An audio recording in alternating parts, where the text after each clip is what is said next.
I'm Dennis Kennedy. If you don't know me, I direct Peace and Conflict Studies here at the college, and I am pleased to welcome you to tonight's event. Certainly would like to thank all of the faculty of Peace and Conflict Studies for helping organize this. I'm also grateful to the support of Tom Landy of the McFarland Center for Religion, Ethics, and Culture for their support as well. Before I introduce Professor Byman, let me mention that his lecture is part of a series of events that Peace and Conflict Studies has organized this semester on issues related to the causes and consequences of forced displacement. These events include, obviously, tonight's lecture, as well as a high-profile panel that will take place on April 10, looking at the causes and consequences of the Syrian refugee crisis, including looking at local Worcester dimensions. This will all culminate with a national conference hosted at Holy Cross in June of this year, some of the posters of which you've probably seen around, that will bring together some of the major operational agencies like Catholic Relief Services, Oxfam, and Save the Children, as well as some of the big names in humanitarian studies, people like Michael Barnett and David Hollenbach. This is a student-oriented event. Funding is available, and so I certainly hope that a lot of you, if you're interested, will look at applying and attending this event. Having said that, it is my pleasure now to introduce Professor Daniel Byman, who is a professor of security studies at Georgetown University in the School of Foreign Service, as well as research director for the Center for Middle East Policy at the Brookings Institution. I know his work is familiar to many of you from your courses. Professor Byman is one of the foremost authorities on Middle East security, as well as terrorism, and author of numerous books and articles, including those that have appeared in venues ranging from foreign affairs, international security, as well as the Wall Street Journal and New York Times. His most recent book, Al-Qaeda, the Islamic State, and the Global Jihadist Movement, What Everyone Needs to Know, was published through Oxford University Press in 2015. In a professional capacity, Professor Byman has served on the 9/11 Commission. I'd mentioned that Professor Byman also has some Massachusetts connections. He earned his BA from Amherst College, as well as his PhD from MIT. So as I welcome up to the stage, I want to mention that he will speak, he indicated, for a little bit less than an hour, and we'll spend the rest of the time with Q&A. And so I hope you are certainly engaged and willing to engage with him. Please join me in welcoming Professor Byman to Holy Cross.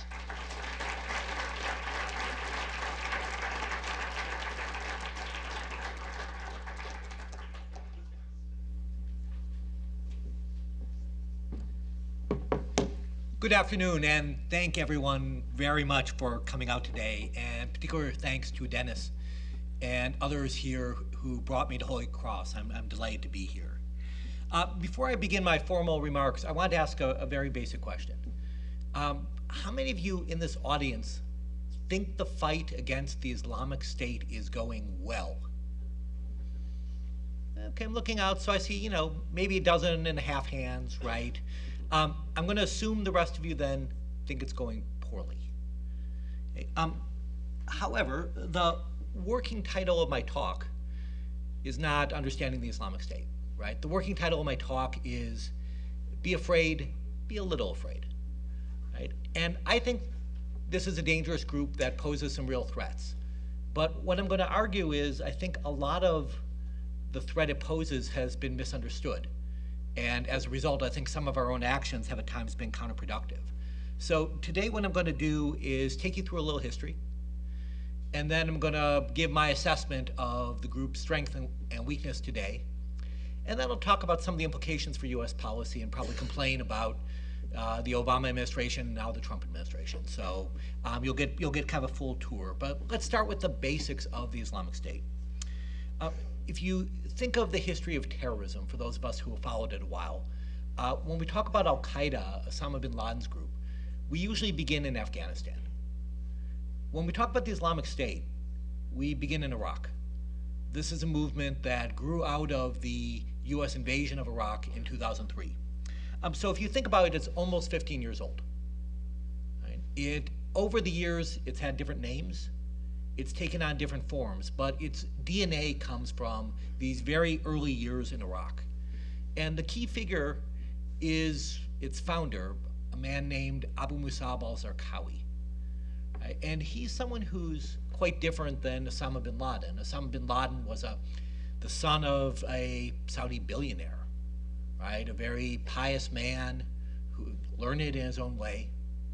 And Zarqawi was a street thug, right? He was jailed probably for running drugs and maybe sexual assault. There's still a debate about that.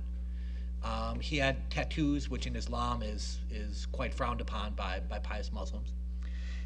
And he's someone who worked with Al-Qaeda, but really did not join it for some time. Was quite a different person. And his group becomes ascendant as Iraq falls into chaos in 2005, 2006. And part of the reason it falls into chaos is because his group is attacking US troops and is attacking the Iraqi government. But how does he make his reputation? I'll single out three things. One is he himself becomes famous for personally beheading Western hostages. And there was a technological breakthrough that I think most people in this room take for granted that enabled him to become famous, which is 20 years ago, you couldn't really put video on the internet, right? Broadband just wasn't that robust or widespread. So you could do pictures, you could do text, but you couldn't do video.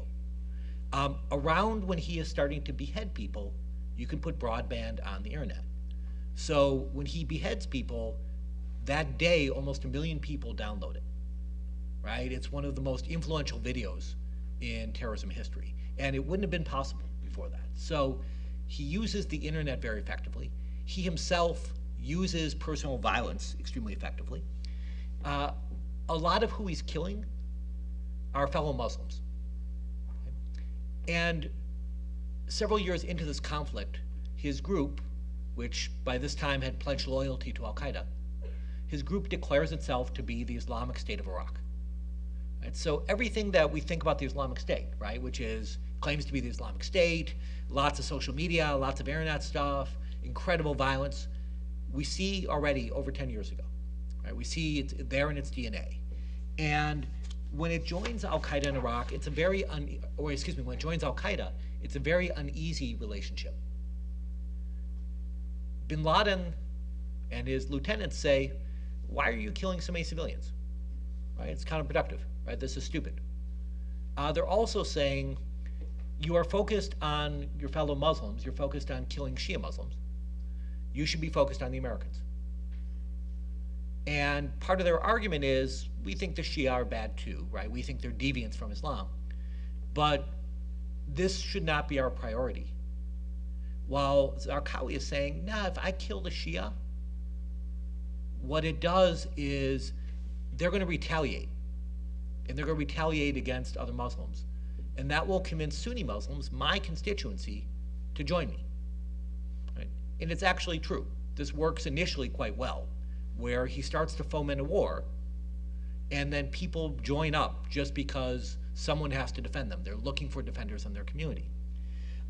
But fundamentally, these organizations don't get along particularly well. And a real problem happens when the Islamic State declares itself to be a state.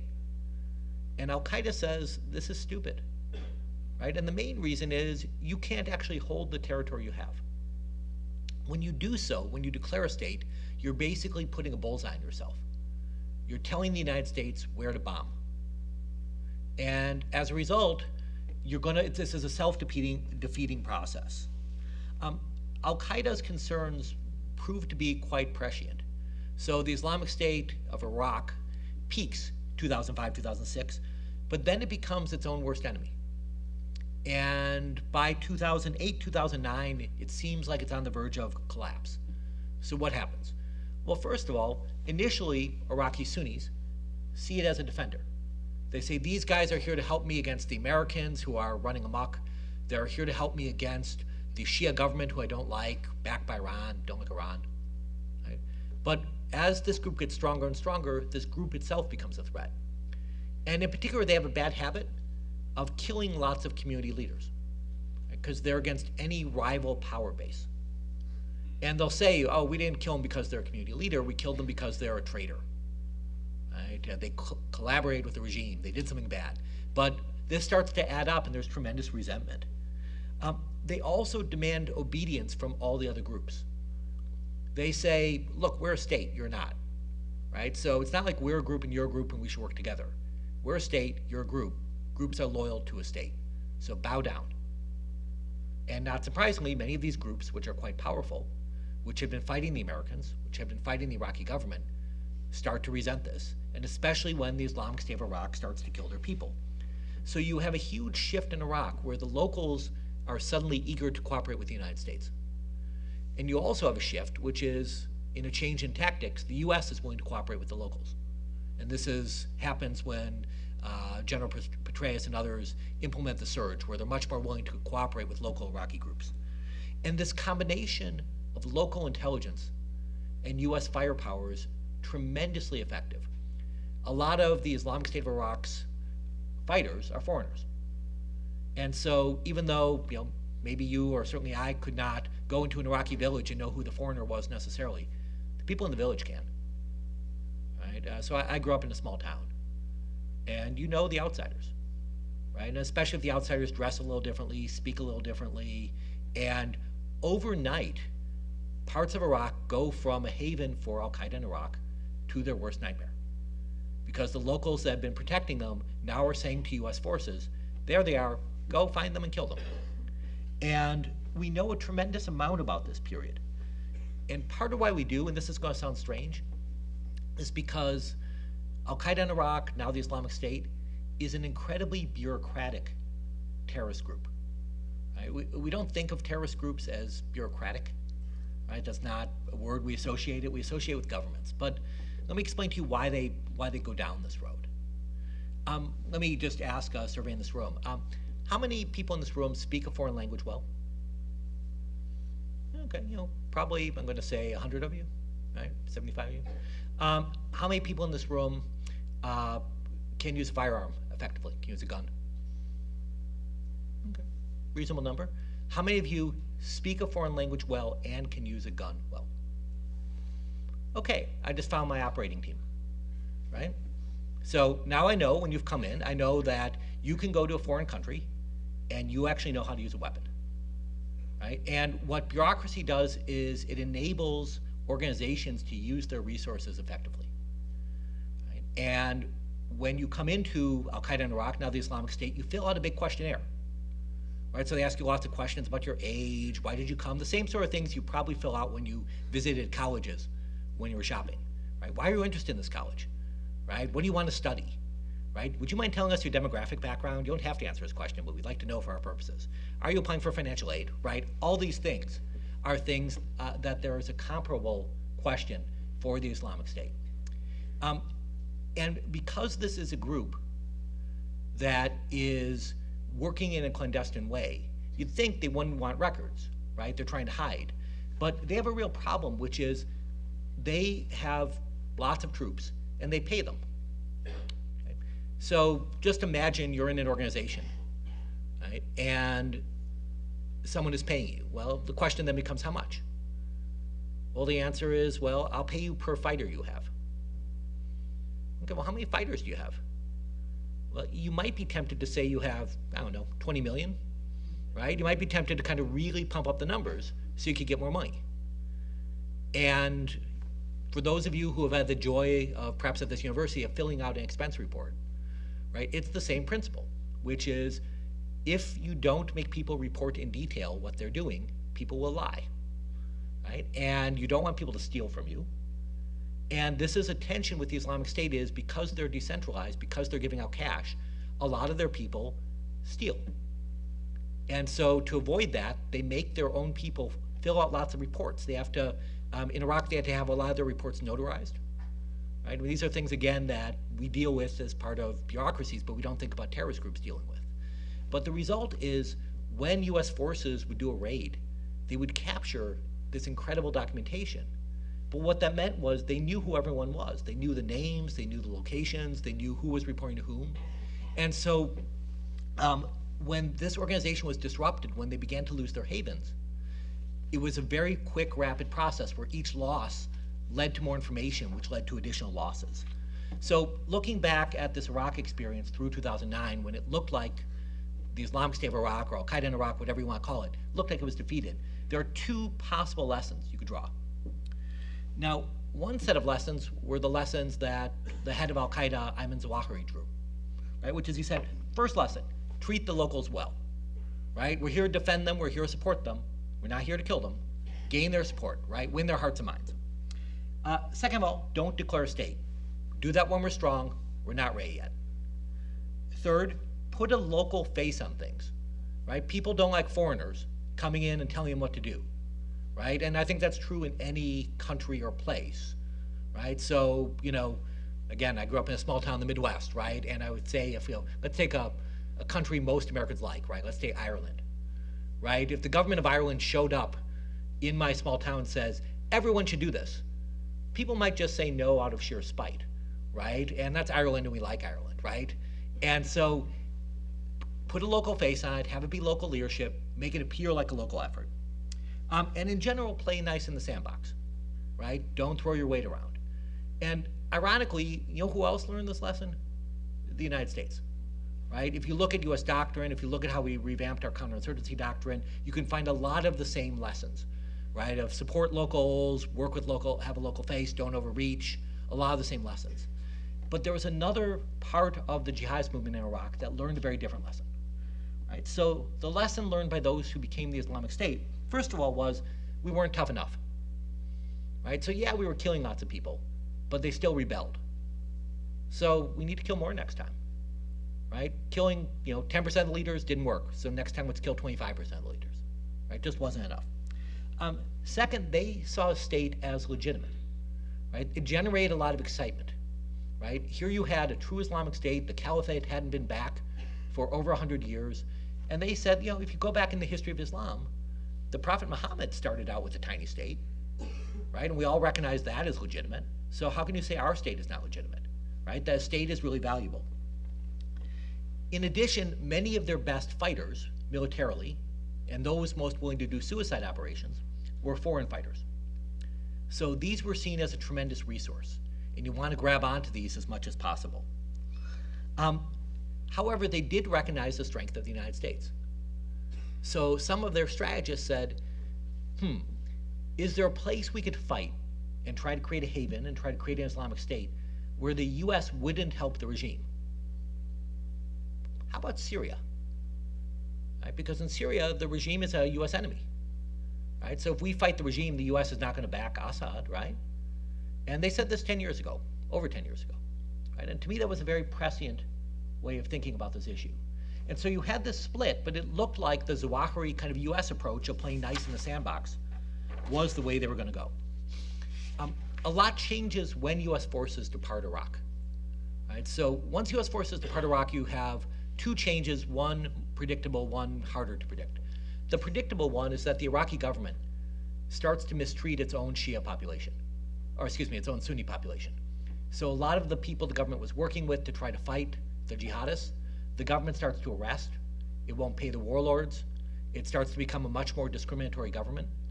And so many Iraqi Sunnis say the government is not our friend, right? And there's no United States to push back. At the same time, you have Syria go from a stable dictatorship to protest, to unrest, to violence, to civil war. And you have a steady progression. And as I mentioned, the Islamic State of Iraq had already been eyeing Syria. Syria had been a place where lots of fighters had transited, often with the support of the Syrian government. So there are a lot of connections next door to what was going on between Iraq and Syria. And a lot of the franchise starts to move to Syria, and there are two benefits. One is that it's a relatively safe place in which to operate. There's no government hunting them. And early on, the Islamic State of Iraq was aided by the Syrian government, right? And that sounds crazy, right?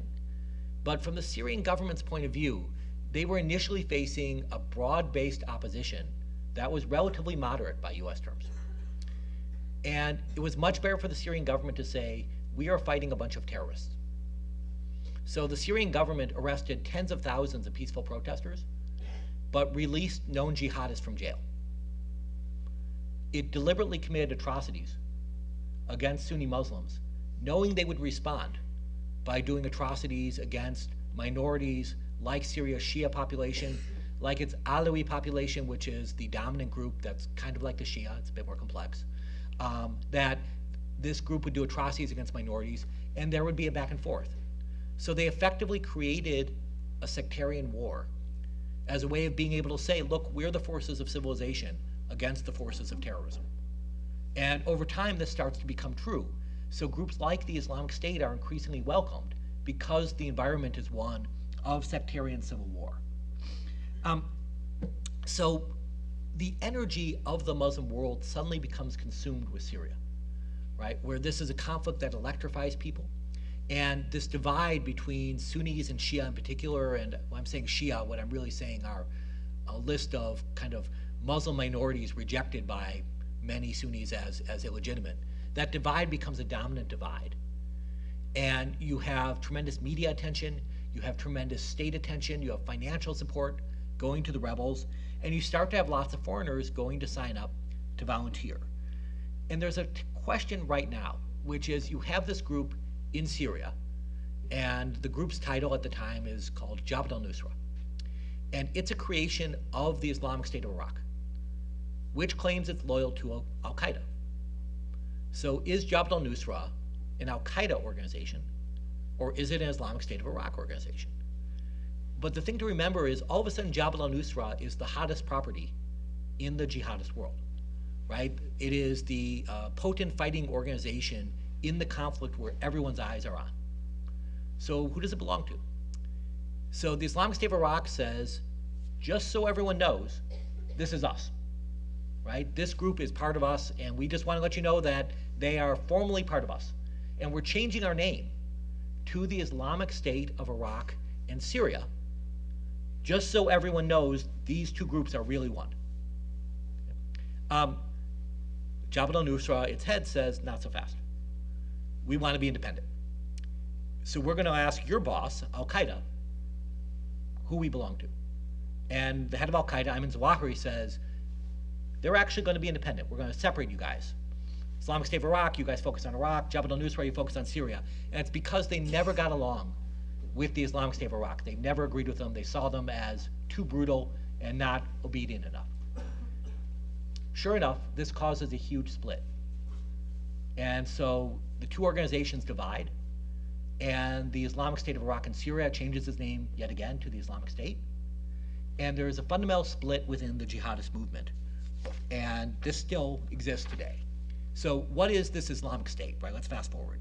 What does it want? This is often a problem for many terrorist groups, is it's often hard to say exactly what they want. Some of the older, more historical groups are fairly defined and effective in what they want. So if you look at a group like Hamas, it wants an Islamic State in Palestine, historic Palestine, very easy. It's very hard to say what exactly al-Qaeda wants. Right? So what does the Islamic State want? I'll highlight a couple themes. One is sectarianism. Right? So it sees itself as the defender of the Sunni Muslim community against the Shia, against Iran, against the Lebanese Hezbollah, against an array of actors that it feels are anti-Sunni. And this fight within Islam is tremendously important and related. It also sees itself as the champion of good, devout, true Sunnis against false, evil, regime collaborating, pro-Western Sunnis as well. So most of its enemies are enemies within Islam. A second theme is it is an apocalyptic organization. Right? It is an organization that believes that the Messiah is going to come relatively soon and that they're fighting last battles in Syria. Now, this can easily be overstated, right? In the sense of its leadership is still pragmatic. Right? And there's a whole kind of world of messianic behavior, which is you kind of pray for the Messiah to come very soon, but you still plant your crops and plan to harvest them next year, right? And those can exist side by side and do in many religious traditions. But nevertheless, there are many recruits who are motivated because they think the last battles are coming. And for those of you who have studied Islam, many of the sayings of the Prophet come at a time when Syria itself is in play in terms of the conquest of Islam. So it's kind of like, I'll say romantic Europeans looking at Israel 100 years ago, where they're reading their Bibles and hearing these names and feeling like they know what's going on because of their Bible. And we see that exact dynamic happening among many Muslims. Also, their primary enemies are local. So there's the Iraqi government, there's the Syrian government, there's Jordan. There are all these local enemies. And in contrast to Al-Qaeda, which was much more focused on the United States and on the West. The last thing I'll say is probably the most important, though, which is it very much wants to govern. And the state part of the Islamic State is very serious. And they say we're creating a true Islamic State. It will defend Muslims. We're going to expand it, so Islam will be the dominant religion. And it'll be a place where Muslims can truly act as Muslims. And this is tremendously important to the point where most of their ideology is subservient to this goal, right? Where they would say, in order to have an Islamic State, we need to do X or Y or Z. Therefore, don't worry so much about the apocalypse. Therefore, don't worry so much about this enemy or this enemy. Focus on the state aspect. What I'll stress is all this is very different from Al-Qaeda, which is much more anti-Western, not about a state, not about the apocalypse. And for the most part, until fairly recently, the Islamic State was not prioritizing the West, right? And I'm using the word prioritizing very deliberately. Not that liked the United States, not that liked Europe. It's just that if you ask them the top 5 things they cared about, the United States or Europe were not on the list, right? They had a much, much longer list of other things they cared about.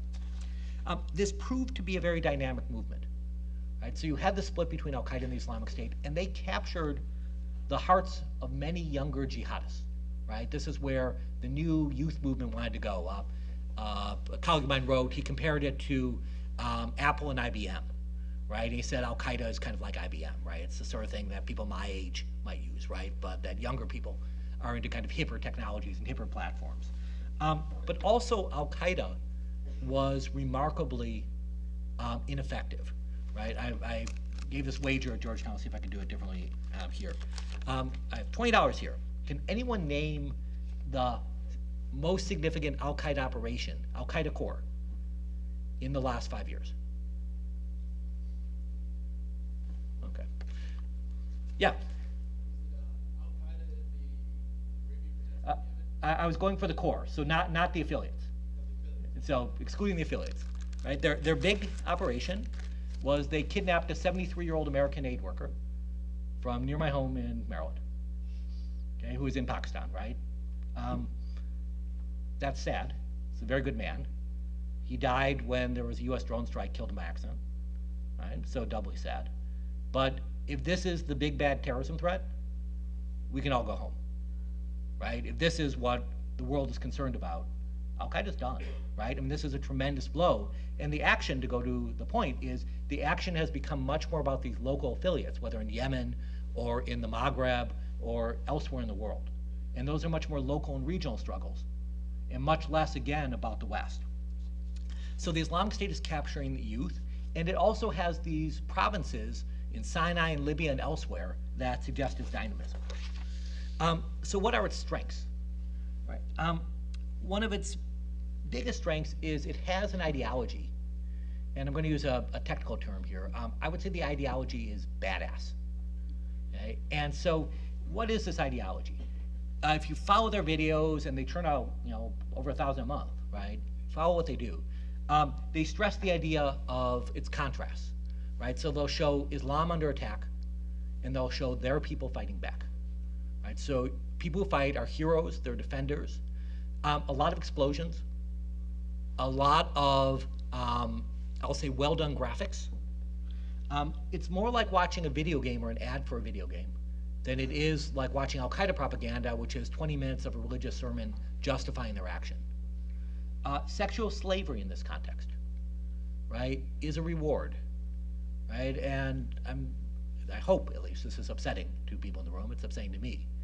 But if you ask yourself, from the point of view of, I hope, a very small portion, but nevertheless significant portion, of 19-year-old males, would you like to have a sex slave? Legitimately. The answer in many cases would be yes, right? And that this is your reward for doing good. And we have to accept that they are pushing these ideas of rewards. And part of the reward is also being a good soldier of the Islamic State. Right? And going back to these questionnaires people fill out, one question people asked was, how much do you know about Islam? Right? And the vast majority said nothing or very little. Right? And so it's not about the specifics of the religion, right? I'm not trying to make the point of, Islam is a wonderful, great religion, or Islam is a horrible religion for that matter. But just more broadly, this isn't about some teaching within Islam that people studied and learned, right? This is a much more basic impulse of my people are being attacked. I can be someone, I can make myself a hero, I can make myself a big shot if I join up and fight. And in fact, now that I've joined, all you men in this audience, what the hell are you doing with your time, right? Our people are dying. You're sitting here taking notes at a lecture. You should be fighting, right? That's an impulse I think many people can understand, and it's a very powerful one if you can convey it. Having said that, when they attract people in, their strategy traditionally was to bring them in and use them as part of their effort to create a state. So they constantly use the term lasting or consolidating, lasting and expanding. So you bring people in, you defend what you have, and then you keep fighting and expand it, right? And they grew, at their peak, they were roughly the size of Great Britain, right? They were quite large, controlled a lot of territory. And when they controlled territory, they provided social services, they taxed people, and one thing I would stress is they provided law and order. And I can't stress that enough, because when we think of law and order in the Islamic State, right, we think of things like, oh, they're pushing gay people off tall buildings, right? They're beheading people who disagree with them, right? We think of these horrific images, and they're true. But the people in question are living in a war zone, right? And there is almost nothing worse than living in a war zone, right? And so there's the basic, will you live or will you die if you go out to get bread question. But even putting that aside, when you are in a war zone, nothing functions, right? So there's no school, right? You can't go to school because people will be killed.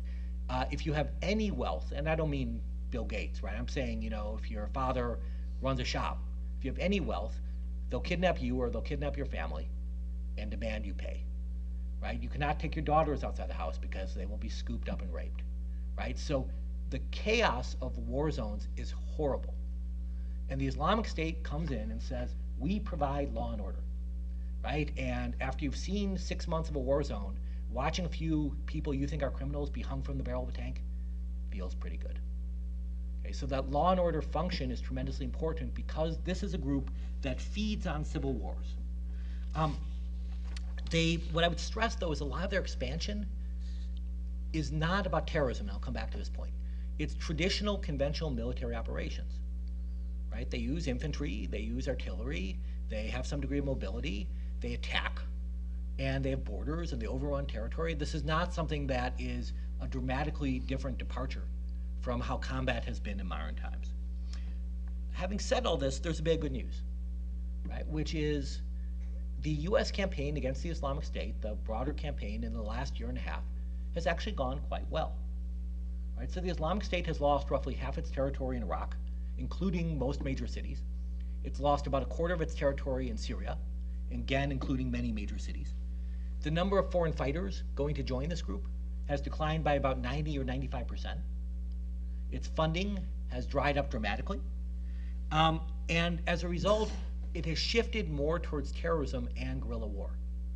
Right? And this is one of the ironies, I'll say, from a US point of view, which is the better we do against this group in Iraq and Syria, the more it goes underground, and the more it goes underground, the more likely it is to use terrorism because that's easy, right? It's much harder to hold territory against US and allied forces than it is to do terrorism. So there's a tension in terms of how we think about success, where I can say to you, look, look at the border, it's shifting, it's getting smaller and smaller, they're in big trouble. And people could say, yeah, but they're doing terrorist attacks all over the world. How can you possibly say it's going well, right? And I think that's a real question for you to think about, is what does success mean?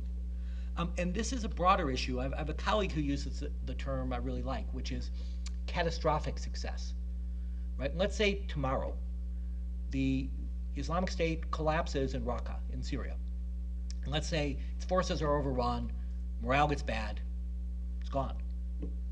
What happens, right? There are two big challenges, probably 100, but I'll highlight two challenges that people face. One, what takes their place? Right? One thing the United States is really good at is removing governments and regimes. Like we do that really well, to the point where It's almost unprecedented how well we do that. One thing we're really bad at is building something in its place, right? So we are still struggling in Iraq with the legacy of removing Saddam. We built something, but it's pretty shaky. If you look at Libya, right? Libya was something where we removed Gaddafi very effectively, nothing in its place. In Yemen, we helped push out the president, nothing in its place, right? We can go on, and removing a bad guy is incredibly satisfying, right? I personally would love it if Bashar al-Assad were killed tomorrow, right? So it's a fundamentally evil man. But we have to think about the next step. The second question is, what happens with all the foreign fighters? We have roughly 35,000 foreign fighters in Iraq and Syria. This is a number that is unprecedented. If you combine those who went to fight the Soviets with those who went to fight the US after 2003, with those who went to Somalia, those who went to Mali, with those who went to Chechnya, with those who went to Kashmir, combine all of those, you don't get as many as have gone to Syria to fight, right? It's an off-the-charts number, including roughly 6,000 from Europe. So huge numbers. And some of them are going to die. Some of them may never get home, but some will. And I'll talk about the terrorism challenge from them, but that's a real, genuine concern. So let me switch over talking about terrorism. I mentioned that there is a terrorism problem that's emanating from this. What I would stress is that most of what we think of Islamic State terrorism is linked to how they're prosecuting this war. Right? So their terrorism against Europe and the United States steps up after we start to bomb them. And so from their point of view, we started it. Right? They were leaving us alone. That's simplified, right? I do think they were kind of moving in that direction anyway, frankly. But they definitely step it up after we start to bomb them. They do a lot of terrorism in a way that we would have called revolutionary warfare if this were the 1960s and we were talking about communism, right? So they do things where they'll try to kill enemy leaders. They'll blow up police stations. They'll spend a lot of time trying to demoralize people. So when they come into town, everyone runs away. They use suicide bombers as part of maneuver warfare. Right? So it used to be, 20 years ago, you might have 2 or 3 suicide bombings in a year and it was a big deal. Right? They'll have a battle where they'll deploy suicide bombers. They'll blow themselves up to blow a hole in enemy lines, and then other fighters will rush through. Right? So we could call that terrorism because it's suicide bombing and kind of feels like terrorism, but that's not particularly useful or particularly descriptive for much of what they're doing. Now, one thing we have seen an increase of is what we call lone wolves, right? And these are individuals who are not directly tied to the Islamic State, but inspired by them. So in the United States, the attack in San Bernardino, the attack at the Pulse nightclub in 2016, these were individuals who had no operational link to the Islamic State. There's no guy in Syria controlling their actions. But at the same time, they felt an affinity with their teachings, and the Islamic State wanted to encourage these attacks. This sort of thing is very scary because it's hard to stop. Right? It's very hard to identify these people in advance. Usually these people are less skilled, right? And usually it's hard for them to sustain attacks. So we're relatively near Boston, right? The Boston bombing is to me a great example, where the Tsarnaev brothers, lone wolves, do an attack. They kill 3 people in the bombing, right? What do they do then? They go party with their friends.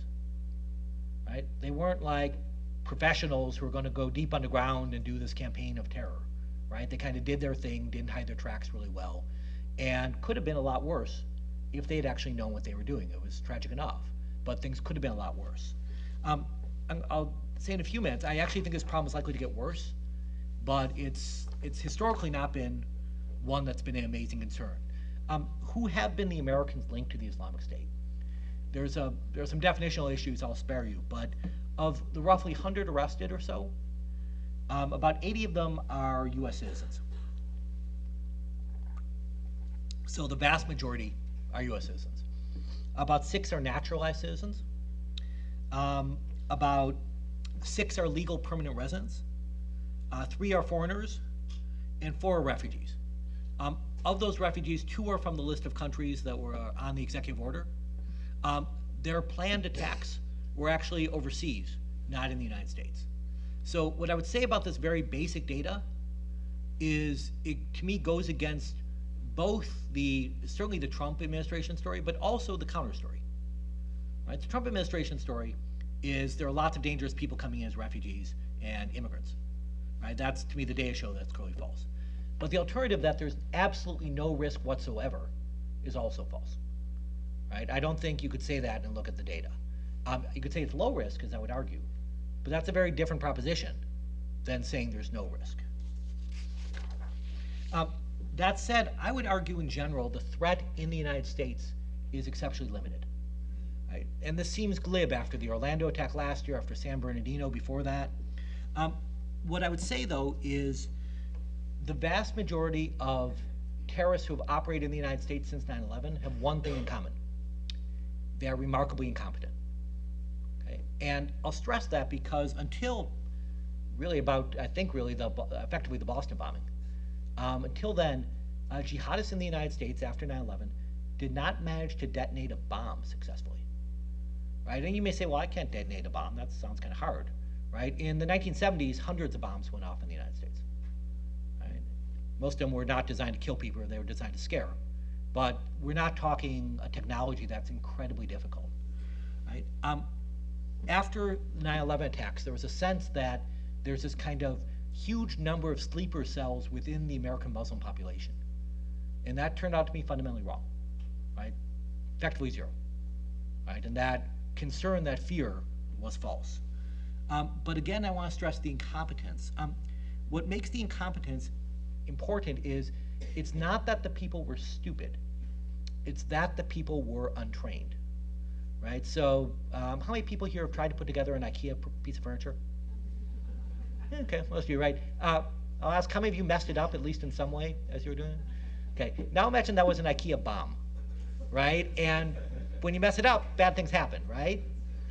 And this sort of problem goes away when you're trained, right? With all respect to the US Marines, many of the 18 and 19-year-olds joining the US Marines did not come in as effective killing machines, right? They learned how to be US Marines. They learned what that meant. And that was the product of very serious professional training over a relatively long period of time.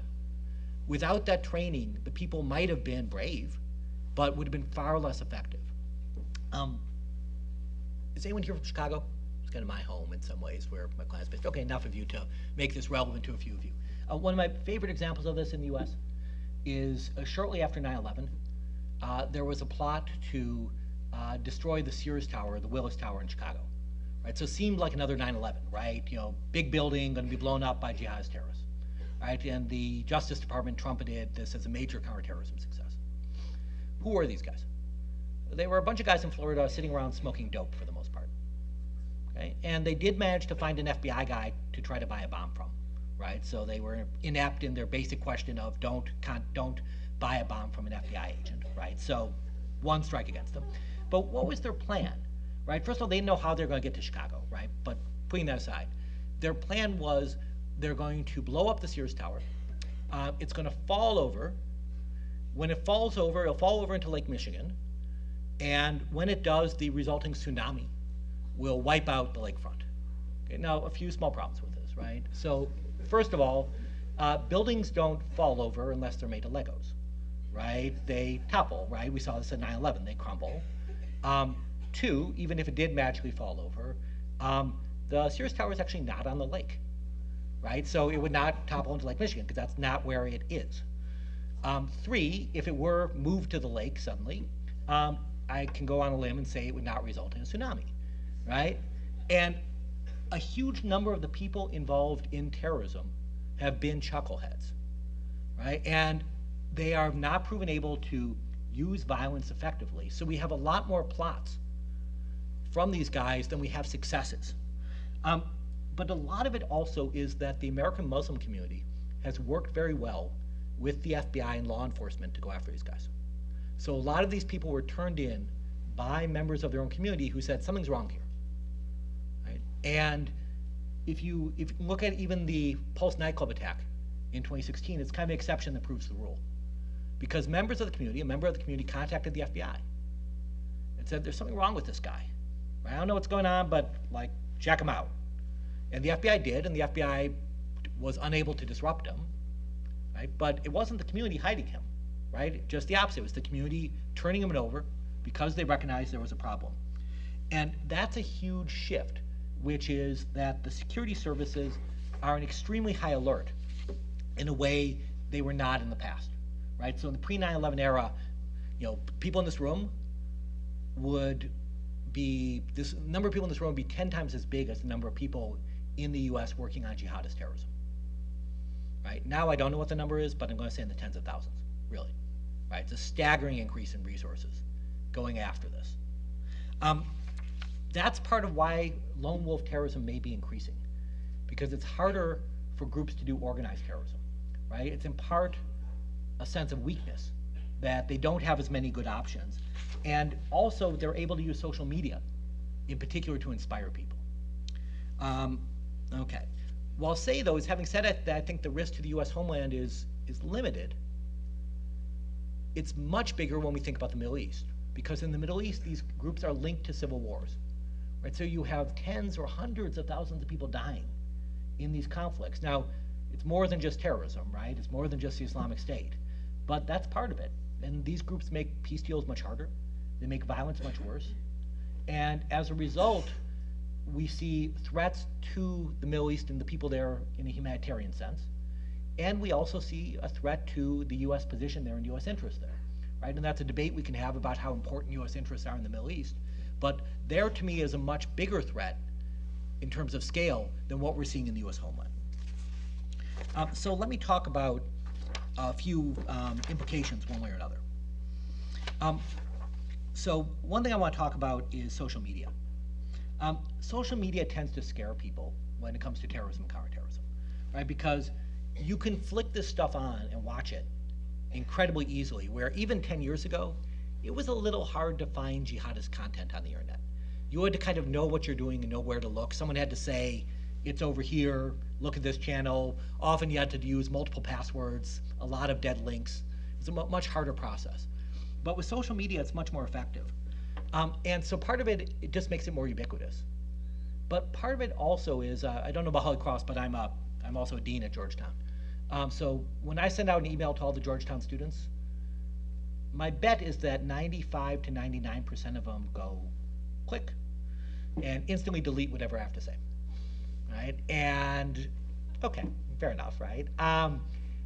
With that in mind, it's because they don't think it's important to them without having read, right? However, if I sent it to one of their friends and got them to read it, and the friend sent it to them, they'd be much more likely to read it, right? So what social media does is, instead of doing a blast where I might send out a message to 100,000 people, it might be the message goes to 1,000 people who then send it to 1,000 of their people themselves. And because they're known, because it's a much smaller social circle, people are much more likely to read it, and they can tailor it, right? They can take different pieces of content that are relevant to that audience and highlight it, right? So this kind of micro-targeting is much more effective with social media. All that said, social media is a counterintelligence nightmare for a terrorist group. Right? I began my career way back in the intelligence community. And a lot of what intelligence is about is simply trying to find out who's connected to whom. Right? With social media, that's super easy. Right? If I know your Facebook and Twitter feeds, I think I probably pretty much know everyone you're connected to. Right? You know, maybe grandma isn't on Facebook, right? But that's probably about it. And this ability to draw connections enables us as a government to identify individuals who are not previously on the radar screen.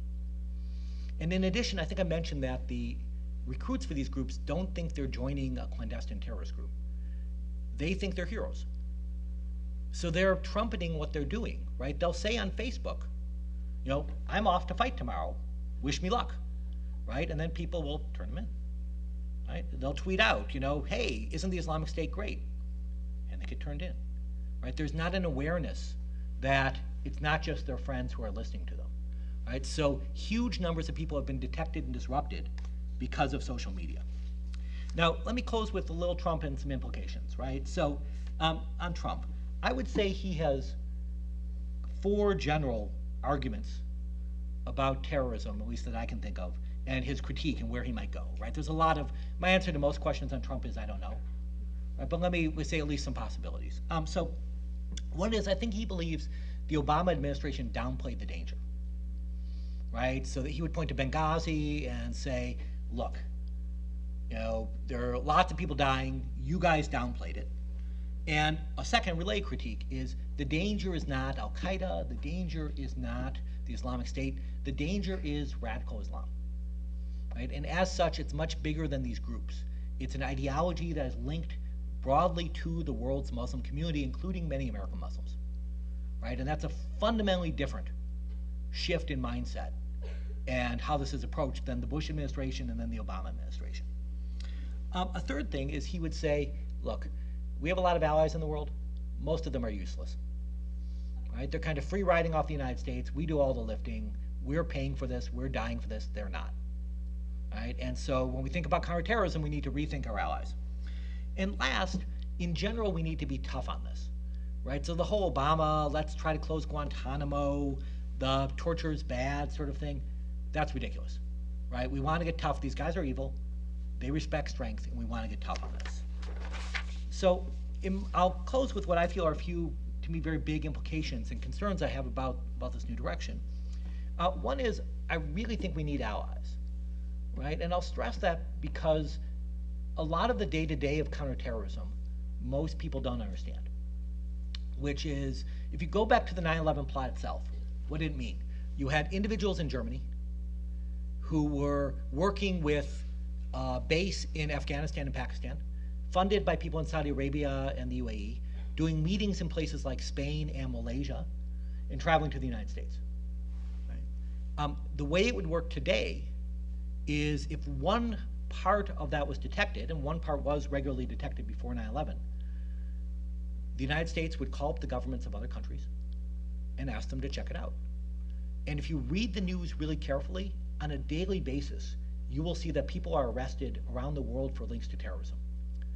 And the job of the United States is often to say, these people were arrested in Germany, what was on their cell phone? Oh, there's a name in Morocco. Let's have the Moroccans investigate that name. They arrested someone. Oh, they arrested someone, they interrogated him. He talked about his relationship with someone in Saudi Arabia. Let's have the Saudis do this. And it's a giant jigsaw puzzle, and you're always gathering pieces. Right? And so the allies are tremendously important, even though none of this is particularly glamorous. Right? This is kind of very basic shoe leather sort of intelligence work. Also, I would say that we've had several failures that were true under Bush, especially true under Obama, and may get worse under Trump. Okay. The first one I would say is this question of what I'll call institutionalization. Right? Many of you are young in this audience, but I'll talk to the people who are my age or older. Right? Those of you who are older may remember we used to have this really neat institution in the United States, and it was called the U.S. Congress, right? And it was awesome, right? And it did something called legislate, right? And if you look at most of what the war on terrorism involves, or seems to involves things like wiretapping, detention policy, targeted killing, very big basic issues, and they're decided by the president and the administration, and then regulated by the courts. Do you notice that there's one branch of government missing from this? And the result is when you have a very big swing in presidents, as you did from Obama to Trump, you have a potential for very big swings in counterterrorism policy in a way that's actually not very useful.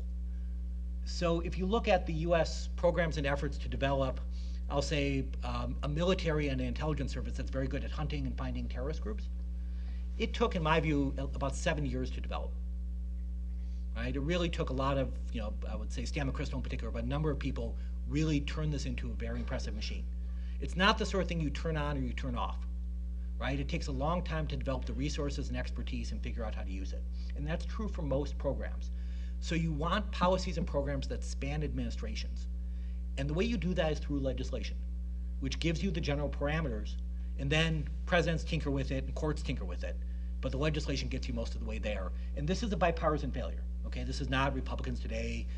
They're not doing it, but Democrats in the past didn't do it either. Right? A huge problem. Second failure. I am concerned that the tremendous bigotry we've seen in the last election and afterward toward the American Muslim community is self-defeating. So putting aside my views that it's fundamentally wrong just in terms of basic citizenship, putting aside that fundamental issue, this is a community that has cooperated very closely with law enforcement, right? And if you are sending a message which is we don't like you and don't trust you, then you are saying you probably don't want to cooperate with government, right? Because if you do, you might be mistreated, right? And there might be a few individuals in the ranks who get angry and decide to use violence. So you're more likely to see violence, and most importantly, you're less likely to see a supportive community. And we know what that looks like because we see it in Europe, right? There are parts of the Muslim community in Europe that are very hostile to their own governments. And the result is they have a much bigger terrorism problem because of that more limited cooperation. But the third failure is a tough one, which is resilience, right? So jihadists, broadly defined, have killed 94 Americans since 9/11 on US soil. Okay, now that's 94 too many. But if I'd given this talk on September 12, 2001, I would have said lots of big attacks coming, right? 9/11, horrible, but we're going to see other attacks, very capable group. And we haven't seen those, right? We've seen a lot of attempts. We've seen some near misses. We've seen horrible things like the Pulse nightclub. But the level of violence is dramatically lower than almost everyone anticipated. And we have to recognize that something is going right. But at the same time, there's tremendous fear about terrorism, right? Concern about terrorism is at levels roughly comparable to the 9/11 period. And so I think there's a disjuncture, and President Obama, here to his credit, tried to talk Americans off the ledge. Said, look, this isn't existential, a lot of these groups are dead enders and being defeated. And for the most part, it didn't work. And he was derided as a president lying to the American people about the real danger of terrorism. And I think a lot of it is just the media environment where terrorist attacks around the world, which 20 years ago would have been ignored, now get tremendous attention. But it's hard to walk that back, but the result is we make the job of the terrorists much easier, right? Where we say, okay, you want to scare us? Not that hard, right? You kill 3 people in Boston, we're going to shut the city down, right? And that to me is a tremendous failure of American resilience, and one that I'm deeply troubled by. So on that pessimistic note, let me stop, and I'd welcome your questions or strong disagreements, so please go ahead.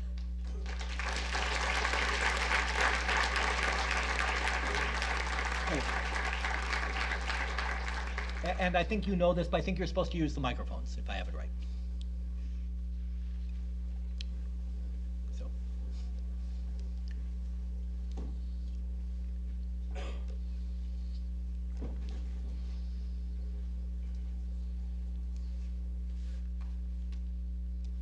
One brave person, yes.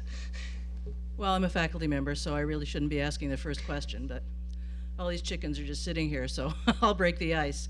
Thank you very much for a very informative talk. I appreciate it very much. You conveyed a lot of information in a very compressed period of time, but one country in the Middle East that you didn't mention that I'd like to know what you think about in terms of their security situation vis-a-vis the general Middle East situation you've described, and that's the country of Israel. So I'd just like to know how you would fit them into the picture you've been drawing of the Middle East and their existential threats. Okay. Israel has looked at the kind of post-Arab Spring Middle East with a mixture of horror and delight. So let's start with the delight, okay? Part of the delight is they really do not face any conventional military threat, right? So it was arguable before this, right? With Egypt having a peace treaty, right? It was really just Syria. But Iraq was destroyed with U.S. invasion. Syrian military has collapsed. The Lebanese Hezbollah, which is a very formidable foe, is much weaker because, in my view, because of its involvement in Syria. So that's been diminished as well. Second, the dominant concern in the Middle East is much more about sectarianism and much more about Iran and much less about Israel. So Israel's been able to build bridges to several Gulf states, and in general, no one is pounding the table saying, you must deal with the Palestinians, you must deal with the Palestinians, you must deal with the Palestinians. The problem for Israel is weakness, right? Where Israel does best is when it deals with strong governments that are sympathetic to it. So Jordan being a good example, right? But it has a concern, if there's chaos next door, that means that relatively small groups of terrorists or others can set up shop there and really make life rather miserable for Israel, especially given changes in mortar technology and others that allow relatively simple technologies to penetrate fairly deep into Israel. So they're concerned about weakness. But that said, they're not feeling pressure. And the result is, in my view at least, a collapse of any movement towards peace, right? Where, from their point of view, it's an unstable situation. Things in the West Bank could easily get worse. So why would we make peace now, right? What's the incentive? And in fact, the disincentive is pretty high because the situation could get very ugly. I personally think that's a mistake. I'm a believer in the two-state solution. But the politics are almost overwhelming in the Israeli case, to the point where much of the Israeli left, when they run politically, they run on social and economic issues, right? They don't say, the government's bad because it's not going towards peace, right? They say they're doing a bad job, feeding people or affordable housing or all those things. So the peace issue to me is off the table, maybe a little strong, but highly unlikely to be, front and center for at least quite some time. Thank you. Sure.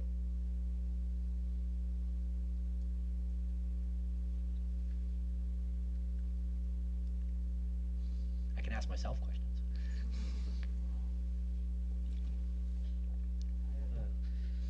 You were talking about there's no specific teaching in Islam that really maybe incites people to do what they're doing.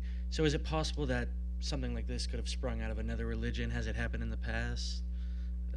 Like the Islamic State, is there, I know it happens in smaller groups like doomsday cults or various groups like that, but I wonder if it's possible to happen on such a big scale.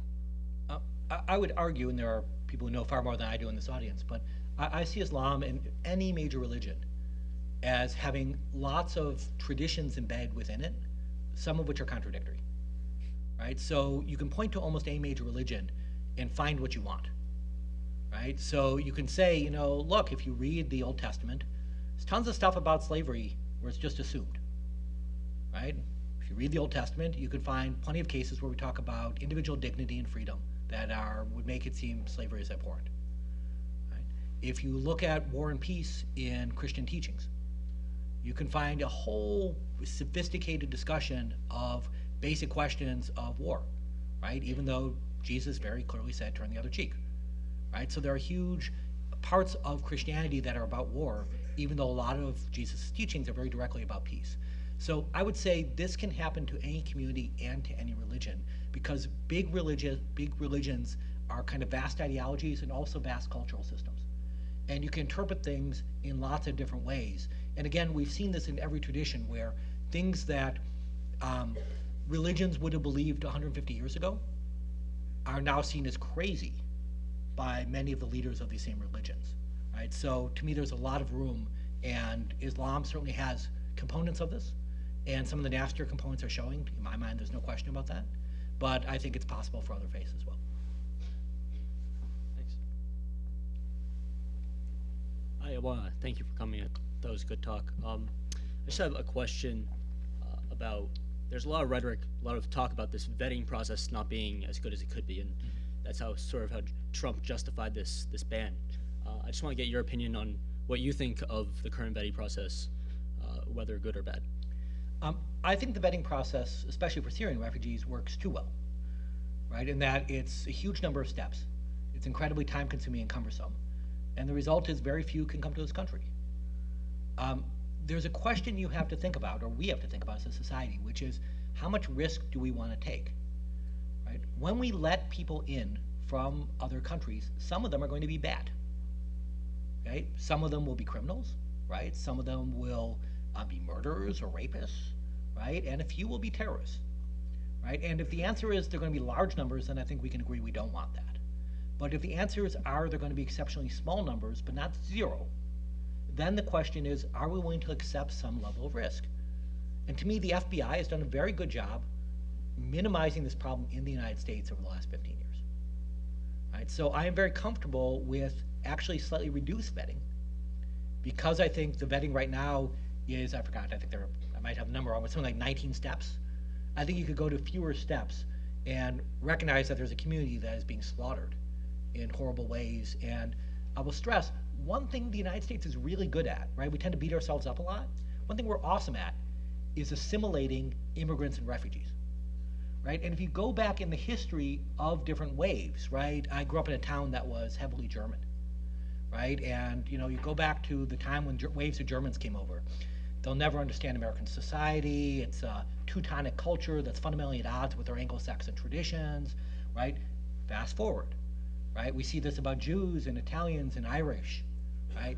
Fast forward. We see this about Mexicans and Vietnamese and Cubans, right? Every major group that comes over, there's a resulting wave of prejudice, right? I mentioned the small town I grew up in. It was kind of half German, half Scandinavian, right? So just so you know, there's anti-Finnish prejudice among Scandinavians, right? In case you want to know, they all carry knives and they have too much sex, okay? So every group has others they pick on, right? And even to the point where, at least in my view, it gets ridiculous. And so what I would say is, I think the vetting has worked reasonably well. We should certainly continue vetting, but I think we can be a bit faster about it and a bit more permissive.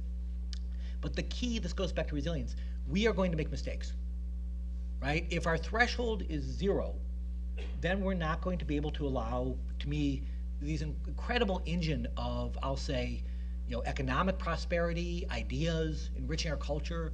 To me, this is a tremendously valuable part of America, and I think every wave of immigrants has made us stronger.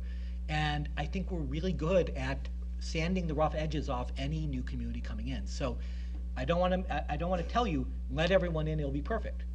What I would tell you is, let a lot of people in, and we will have some problems, but we can manage those problems. Thank you. And I don't know what the rules are on these asking questions, but I'm just going to drop another one. Sure.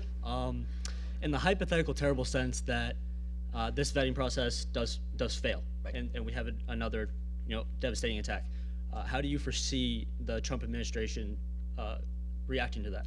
I mean, they would be utterly vindicated, right? I mean, Trump has said, look, these immigrants, especially these refugees coming in, are basically terrorists in waiting, right? And the Islamic State is using this as a way to get people into the United States. And so I think they would go for much more extreme proposals than we've already seen. They would expand the number of countries. They would have reduced the overall number of, certainly of refugees, but also of immigrants we take from Muslim majority countries. So from their point of view, it would vindicate what they've done. And I actually do worry about that in the sense of there is likely to, if Hillary Clinton had won the presidency, there would likely be a terrorist attack in the next 4 years. And I will say the same about Donald Trump, right? It's not that you're going to have 0 terrorist attacks. So the question then becomes, when you have one, what do you do in response? And I worry that this administration will use it to justify some policies that I feel are unwarranted. Please. Thank you very much for your talk. So I'm sure you know the line from the late, great Osama bin Laden, that when people see a weak horse and a strong horse, they prefer the strong horse. Obviously, in 2014, Islamic State became the stronger horse. Al-Qaeda becomes yesterday's news, as you pointed out. But now it looks like, as again you pointed out, IS is becoming the weaker horse. Mm-hmm. So what do you think this means with respect to both Islamic State's short-term fortunes and the jihadist community, if you will, now that they're playing with a weaker hand in terms of their ability to pay fighters, their territorial control, and the seemingly indefinite postponement of their apocalyptic timeline? I think it's a tremendously important development, right? To me, there was some sense, I'll say, of terrorism as something akin to a bug zapper in the woods, right? Where there's just an endless supply of mosquitoes coming, and you might kill 1,000, but there are going to be another 100,000 that are coming your way. I don't think that's the case, right? I think the number of people who want to join these groups rises and falls based on events, but also based on the strength of the group, as you point out. So I think the weakness of the Islamic State means fewer people want to join it, right? If you just ask a basic question, how many of you here want to join an organization that's failing, right? So I have a great idea. When those of you who are students here graduate, why don't you join a company that's going to go out of business soon, right? It'll be awesome, right? No, right? And no one wants that, so you might get a few diehards, right? And again, terrorism is easier to do than running a state or insurgency, but I think their losses have had a big impact on the number of people who have joined, and as a result, that's a self-sustaining problem, right? As fewer people join, they're going to be a weaker organization. As they're weaker, they'll have more losses. So I think this shift in momentum is a very big deal. if I can ask a quick follow-up, is there someone in the ranks that can do to them what they were able to do in Al-Qaeda, or do you think the movement, especially in Iraq and Syria, transitions into something more explicitly, some of these other Sunni groups? I think the focus will likely be more local and regional, but to be clear, I didn't predict the Syrian civil war, right? And I would say the biggest question mark in terms of the future of the Middle East right now is actually U.S. policy, right? I'm not sure, it could be bad, could be good, right? I don't think many of us are looking back on the Obama years and saying that was, an A+, right? But there's a real question as to where the United States is going to go. So I think it's very hard to predict events in the Middle East, and whether it's civil wars or other dramatic events, that will be what drives people to join these groups. And so it's, to me, very hard to predict. Thank you. Greetings, my name's Billy. Thank you. In your talk, you sort of discussed how for 9/11, a lot of the funding came from Saudi Arabia, and also for IS. I know a lot of their funding comes from Saudi Arabia. Can you sort of describe to me this Saudi person who has enough money to be able to fund these terrorist organizations and like what they sort of want from this? There's a big difference between then and now. So if we say 9/11, Al-Qaeda's budget we think was about $30 million a year. And most of that was raised by donations. And what Al-Qaeda's pitch was, they were saying, look, there are all these fights around the Muslim world, right? And big one at the time was actually Chechnya, right? So there's Chechnya, there's Kashmir, there's what's going on in Afghanistan, and you, sir, you're a good Muslim, but you're a little long in the tooth, right? So it's probably, not your time to join and fight.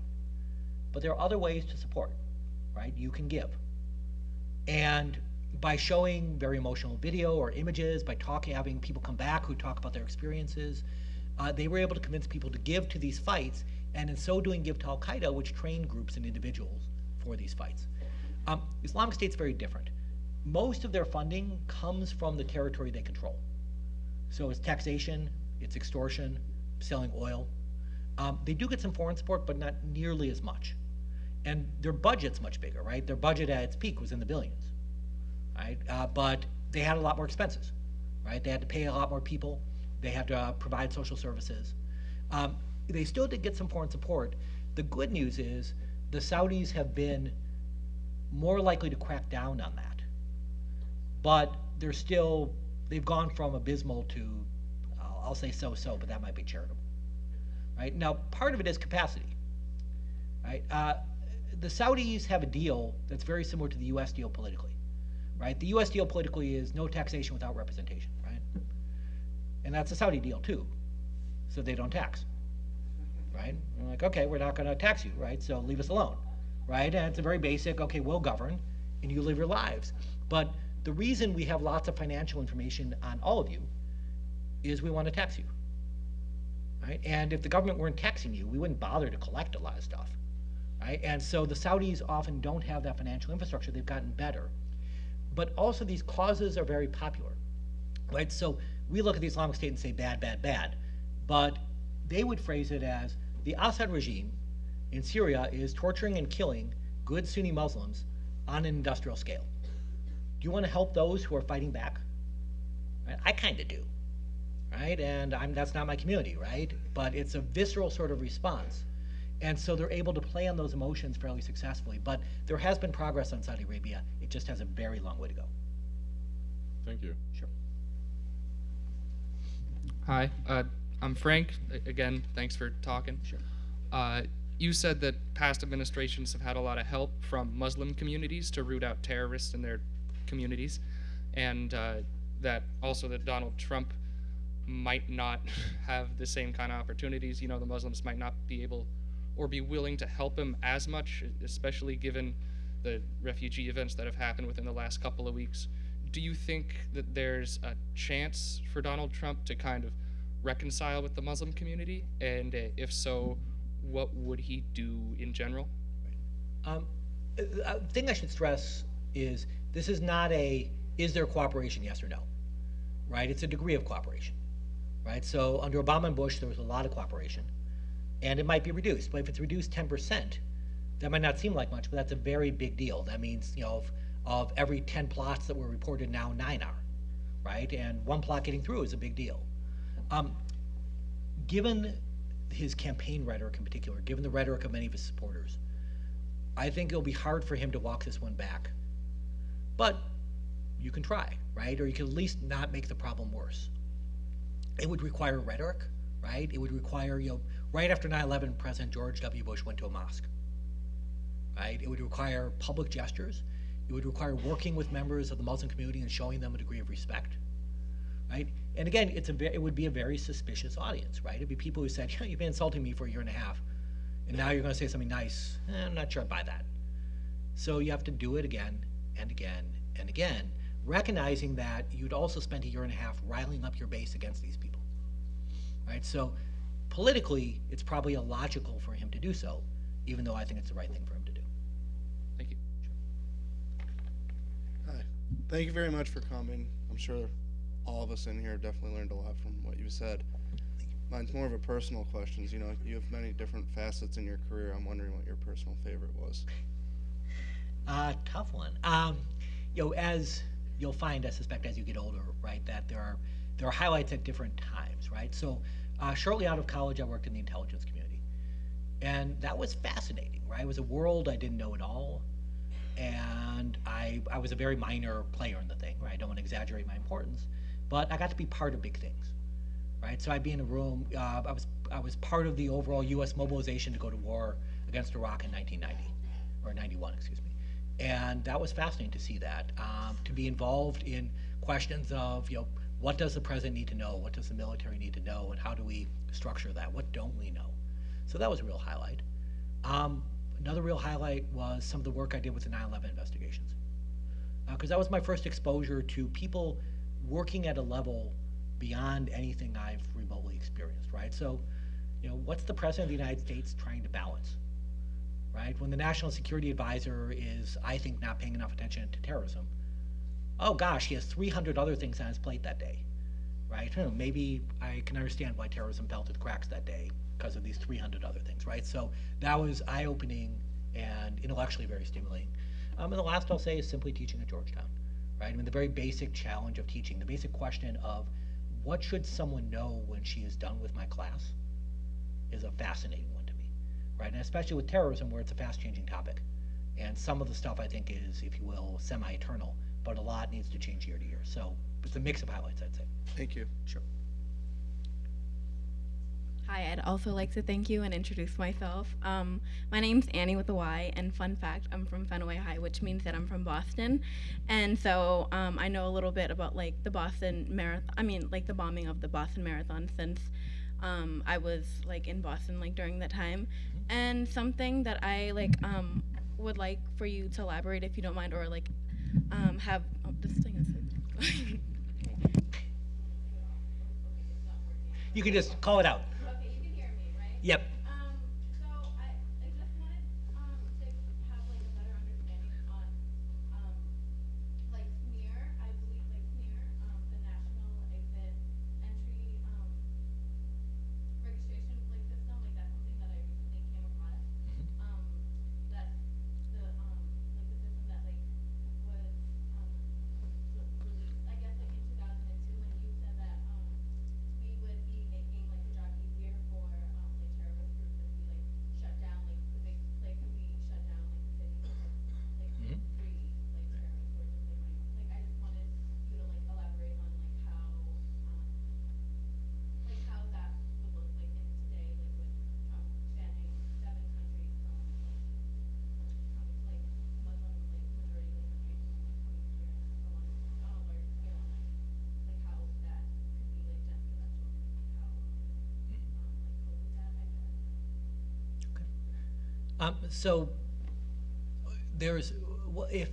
let me be a little glib on terrorism, right? Which is, it is tragic when anyone dies unnecessarily, and especially tragic terrorism is particularly senseless, right? There's no question in my mind that it's upsetting in part because it's so, horrifically unnecessary and seems and is quite evil. But the big impact of terrorism tends to be our reaction to it, right? So if you think economically, if there's malls in the United States close every day, because there's a problem with the heating system, because some mold got in the mall, and they have to clean it out, right? There are all these problems happens every day. Economically, it's basically irrelevant, right? But if there's a terrorist attack in a mall and people stop going to malls, that has a big impact, right? If people stop flying after 9/11, that has a big impact. If we stop inviting people from other cultures to our country, that has a big impact, right? These are things that fundamentally change us as a society as opposed to individual tragedies. And so the question to me is, when there will be small terrorist attacks, and we can treat them as mass attacks, and as a result, compound the psychological effect, compound the economic effect, compound the political effect. Or we can say it's tragic. We'll find the people who did them and arrest them or perhaps kill them, depending on where in the world they are. But we're going to suck it up and live our lives, right? This is America, right? And yes, some Americans may die, but we can survive that and move on. And going to the Muslim ban, what I worry about with this executive order is it's sending a message of fear.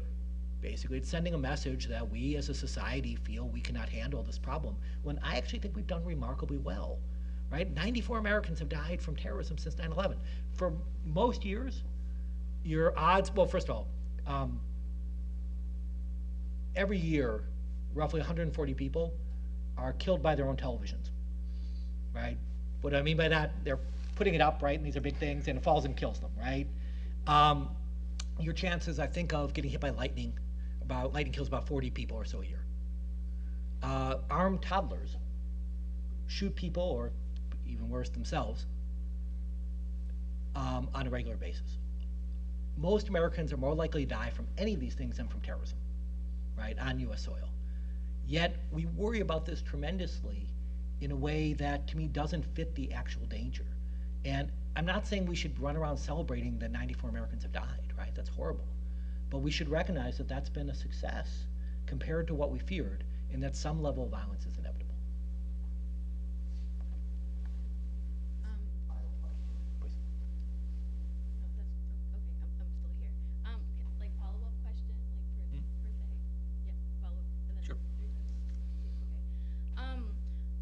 In regards to like things getting like shut down and like terrorists, I guess, like having like that power of like being able to like have other like people fear. Like some days, like I've also like heard like that there was like a shooting or some type of like threat at like the Braintree Mall recently, back in like Braintree, and I was wondering, like, do you think that it's okay to, like some days like people don't, I'm sorry, like articulating the question, but like the fear, like sometimes like some like systems are shut down like for longer than like others. Like, do you think that that would add more like power to the terrorists to like have like more time to like run? Like I don't, like the pros and cons of like the system, like trying to like shut down like everything. I mean, there's an obvious pro in that it makes it easier for tactical responders to move around when everything else is shut down, right? But you're shutting down cities, you're shutting down societies, right? You're greatly magnifying the fear. You're allowing one chucklehead to have a big impact, right? You're telling other people this chucklehead had a big impact, and so there's some other chucklehead who says I can do that too, right? So we're making it easier for them because we're saying this is a huge deal, right? And again, it's not nothing, but we can live with some degree of tragedy in our lives. We should still try to stop it, still try to fight it, but we can live with that. And I just feel that this is something we've handled very poorly as a society. I'll take the very last one. Oh, go ahead. Thank you, Professor or Dean, I guess that's the best title. Thank you for coming. My question, I'll try to make it as quick as possible. A lot of people may or may not remember the constitutional question that arose from drone strikes. Rand Paul really made a big deal of the Fourth Amendment and its violation, where he thought its violation as it pertained to Anwar al-Awlaki, who was an American citizen. Eric Holder, that was 2014, and Eric Holder at the time came to the determination that due process is something that doesn't necessarily need a case-by-case judicial process, that it could be done within the executive. And since then, nothing has really been said since from Rand Paul or any other senator. So considering now that we have boots on the ground, and we have RAF support, we have plenty of air support from the allies, and we've retaken a good amount of land, like you've said. What do you see? Do you think that question is going to be solved, or is it going to? Do you think it already has been solved, and we're going to continue pursuing drone strikes indiscriminately as we have? I'll rephrase. I'll kind of parse your answer a little bit. There's a debate about drone strikes in general, but there's a very separate debate, which is, should we be allowed to kill American citizens without a trial, right? And so the al-Awlaki thing and the Rand Paul concern and so on was very much about American citizens, right? So there's a general consensus among Americans, which is we can kill foreigners, and if we make some mistakes, they'll be fine, right? And there are debates about how many mistakes and what the levels are, and I could talk your ear off on drones, but I don't actually think that's disputed. There is a big dispute, though, about can we kill Americans, right? And knowingly kill Americans. And for those of you interested in this, the ruling by Judge Bates is one of the best things to think about, right? He rules in favor and says, for very technical reasons, says you can do this. But he says, look, we need a warrant to spy on an American overseas. Right? But we don't to kill him. That's like a big disjuncture to me, right? And so I mean, al-Awlaki was, in my view, a major league terrorist and criminal. And I'm not terribly against his killing, in part because he could have had a trial anytime he wanted, right? All he needed to do was go to the U.S. Embassy in Yemen and say, I surrender. He would have been flown home, put on trial, right? Then given a lawyer, right? Full due process. So he had that option. But it is still very troubling to me that the executive branch has this power. And I would like to see a more direct judicial involvement, even though I do believe there are lots of checks within the executive branch. I don't think that's enough, right? And I've argued at the time, I do believe that it's good to have people outside it. For those of you interested in this, I'm probably the only American who really likes the FISA court, right? And that's the court that approves secret eavesdropping. And it's an attempt to say, look, it's a low bar, right? The government gets what it wants most of the time, but there's still a court out there, right? It can't just be a senior political leader says, hey, I really want to spy on someone and does it, right? There has to be some judicial involvement. And I like attempts to try to split the difference on some of these very difficult issues. On that, I'll stop, and thank you all very much. I appreciate you coming out.